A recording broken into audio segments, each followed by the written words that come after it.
আমি আপনাদেরকে সালাম দিলাম, আমি আপনাদের জন্য দোয়া করলাম, আসসালামু আলাইকুম, আল্লাহ তাআলা আপনাদের উপর শান্তি বর্ষিত করুক। আবার বললাম রাহমাতুল্লাহ, আল্লাহ তাআলা আপনাদের উপর রহমত বর্ষিত করুক। আবার বললাম বারাকাতু, অন্য হাদিসের মধ্যে একটু বৃষ্টি বলা হয়েছে ওয়া মাগফিরাতু। তাহলে আমি আপনাদের জন্য ভালোর দোয়া করলাম, শান্তির দোয়া করলাম, রহমতের দোয়া করলাম। আপনাদের উপর আল্লাহ তাআলা বরকত নসিব করুক, আপনাদের গুনাহ সমূহ মাফ করে দিক, এরকম দোয়া আমরা করলাম। তাহলে বোঝা যায় মুসলমান কথা বলার আগে কাউকে চিনুক আর না চিনুক, একজন মুসলমান ভাই আর একজন মুসলমান ভাইয়ের জন্য কত সুন্দর দোয়া করে। বিশ্ব নবী রাহমাতুল লিল আলামিন জানায় দেন, তোমাদের মধ্যে যখন একজন আরেকজনের সাথে দেখা হবে, বিভিন্ন ধর্মের ভাইরা দেখবেন বিভিন্ন কিছু বলে একজন আরেকজনকে সম্বোধন করে, আছে না নাই?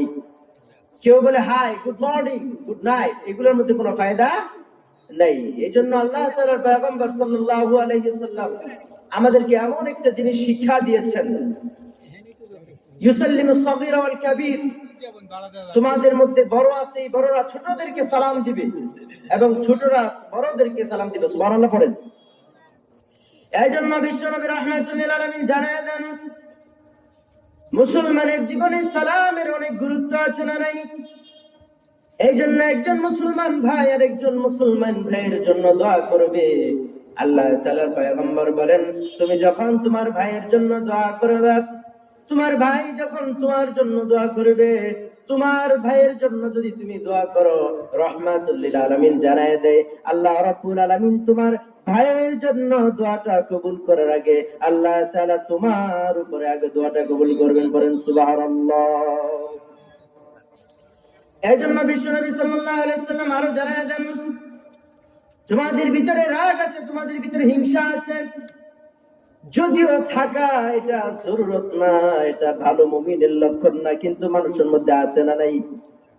এই জন্য তোমাদের মধ্যে কোনো ভাই যদি তোমাদেরকে আঘাত দিয়ে কথা বলে কষ্ট লাগে, তোমাদেরকে যদি একটু ব্যথা দিয়ে কথা বলে তোমাদের হৃদয়ে কষ্ট আসে, তোমরা একজনের কথায় আর একজন মনে কষ্ট পাও, রাহমাতুল লিল আলামিন জানায় দেন, এই জন্য একজন মুসলমান আর একজন ভাই মুসলমানের কথায় কষ্ট পেলে সর্বোচ্চ 3 দিন তার সাথে কথা না বলে থাকা যায়।